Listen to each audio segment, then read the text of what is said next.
کرتی ہوں آپ سب خیریت سے ہوں گے۔ آج ہم حضرت نوح علیہ السلام کا واقعہ سنیں گے۔ نوح علیہ السلام اللہ کے ایسے پیغمبر تھے جو تقریباً 950 سال زندہ رہے اور اللہ کی طرف لوگوں کو دعوت دی۔ اگر آپ اسی طرح انبیاء کرام کی زندگی کے بارے میں جاننے میں دلچسپی رکھتے ہیں تو چینل کو سبسکرائب کر لیں۔ تو چلیے شروع کرتے ہیں نوح علیہ السلام کی زندگی کے بارے میں۔ آدم علیہ السلام کی وفات کے تقریباً 1000 سال بعد نوح علیہ السلام تشریف لائے۔ آدم علیہ السلام کے بعد کی نسلیں بہت نیک تھیں، مگر تقریباً 1000 سال بعد شیطان نے ان لوگوں کو بہکایا کہ کچھ نیک اور بزرگ لوگوں کو یاد رکھنے کے لیے ان کے بت بنا لو، تو لوگوں نے ان کو عزت دینے کے لیے ان کے بت بنا دیے۔ اس وقت تو بتوں کی پوجا نہیں ہوئی، پر کچھ نسلوں بعد آہستہ آہستہ بتوں کی پوجا شروع ہونے لگی۔ کفر اور شرک عام ہو گیا اور ایک اللہ کی عبادت بند ہو گئی۔ تب اللہ نے دنیا میں نوح علیہ السلام کو بھیجا۔ اس وقت کے انسانوں کی عمریں زیادہ تھی تو نوح علیہ السلام کی عمر تقریباً 950 سال تھی۔ نوح علیہ السلام نے لوگوں کو اللہ کی طرف دعوت دی۔ سورہ نوح میں اللہ فرماتا ہے، یقیناً ہم نے تمہیں ان لوگوں کی طرف بھیجا کہ اپنی قوم کو ڈراؤ اور خبردار کرو اس سے پہلے کہ تم پر دردناک عذاب آئے۔ نوح علیہ السلام نے اپنی قوم سے فرمایا کہ اے میری قوم، میں تمہیں صاف صاف ڈرانے والا ہوں کہ تم اللہ سے ڈرو اور میرا کہنا مانو، وہ تمہارے گناہ بخش دے گا۔ نوح علیہ السلام تبلیغ کے سلسلے میں بہت محنت کرتے تھے، دن رات لوگوں کے گھروں اور اجتماعات میں جا کر انہیں دعوت دیتے تھے۔ نوح علیہ السلام انہیں سمجھاتے، یہاں تک کہ انہیں یہ کرتے کرتے 950 سال گزر گئے اور چند لوگوں کے سوا کوئی ایمان نہ لایا۔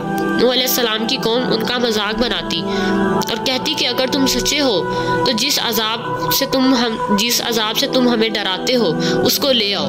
نوح علیہ السلام کی قوم سال در سال برائی میں آگے بڑھتی گئی اور نوح علیہ السلام کو یہ پریشان کرتی گئی اور کوئی ایمان نہ لایا، صرف کچھ لوگوں کو چھوڑ کر۔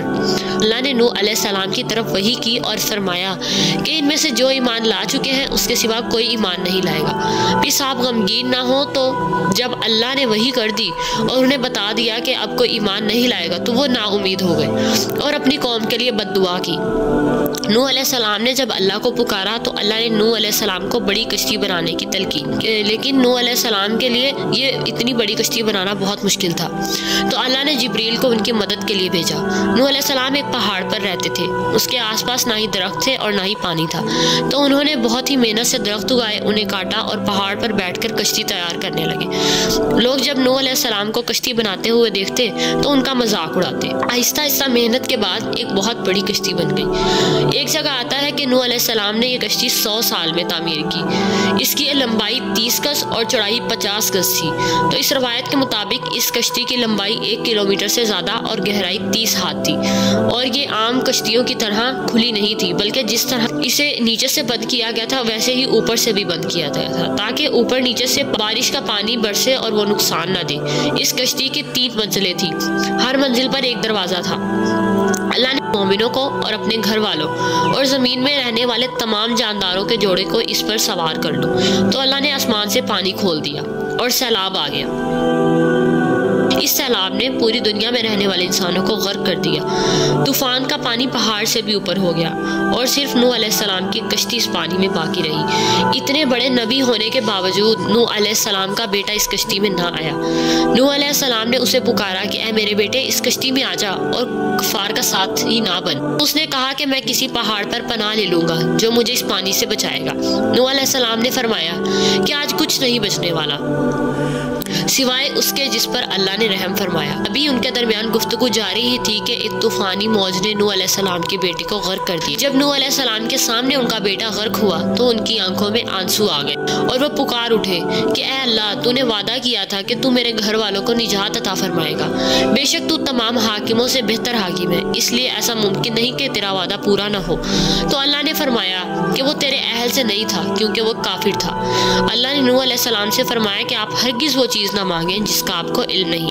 نوح علیہ السلام فوراً سمجھ گئے اور اللہ سے توبہ کی، اے میرے پروردگار، میں تیری پناہ چاہتا ہوں۔ کشتی نوح علیہ السلام ان کے ساتھیوں اور جانداروں کو لیے پانی پر چل رہی تھی۔ زمین پر موجود تمام انسان، جانور، پرندے غرق ہو چکے تھے، ان میں سے کوئی چیز باقی نہ تھی۔ نوح علیہ السلام اور ان کے ساتھی 6 ماہ کشتی میں رہے۔ آخر اللہ کے حکم سے طوفان تھم گیا۔ اللہ نے زمین کو حکم دیا کہ وہ پانی نکل جائے اور زمین سارا کا سارا پانی نکل گئی اور وہ خشک ہو گئی اور کشتی پہاڑ پر جا کر ٹھہر گئی۔ اللہ کا حکم ہوا کہ کشتی سے اتر آئے، آپ سب پر برکت نازل ہوگی اور ان نسلوں سے بھی جو آپ سے پیدا ہوں گی۔ صرف نوح علیہ السلام سے نسل شروع ہوئی، زمین پر ان کی اولاد کے سوا کوئی انسان باقی نہ رہا۔ اسی طرح جانوروں کی نسلیں بھی اسی طرح چلی۔ نوح علیہ السلام کے 3 بیٹے تھے، سام، یام اور جافز، جن سے دنیا کی نسل آگے بڑھی۔ سام کی رنگت گندمی رنگ کی، سیریا، فلسطین اور اسرائیل کے لوگ سام کی اولاد ہیں۔ حام کی اولاد کالی رنگت کی تھی۔ افریقہ، آسٹریلیا، انڈیا، مصر اور سوڈان کے لوگ حام کی اولاد ہیں۔ گورے رنگت کے لوگ یافس کی اولاد ہیں۔ چائنا، جاپان، کوریا اور یورپ کے لوگ جافس کی اولاد ہیں۔ علیہ السلام کا چوتھا بیٹا جو ایمان نہ لانے کی وجہ سے غرق کر دیا گیا تھا، اس سے کوئی نسل آگے نہ چلی۔ طوفان کے بعد نوح علیہ السلام 350 سال زندہ رہے اور پھر فوت ہو گئے۔ نوح علیہ السلام کی کشتی آج بھی موجود ہے۔ چرچز نے ترکی میں اس کشتی کو ڈھونڈ لیا ہے اور نوح علیہ السلام کی کشتی اس پورے واقعے کا ثبوت ہے۔ تو یہ تھا نوح علیہ السلام کا بہترین واقعہ۔ اگر آپ مزید اس طرح کے بہترین واقعات سننا چاہتے ہیں تو چینل کو سبسکرائب کر لیں۔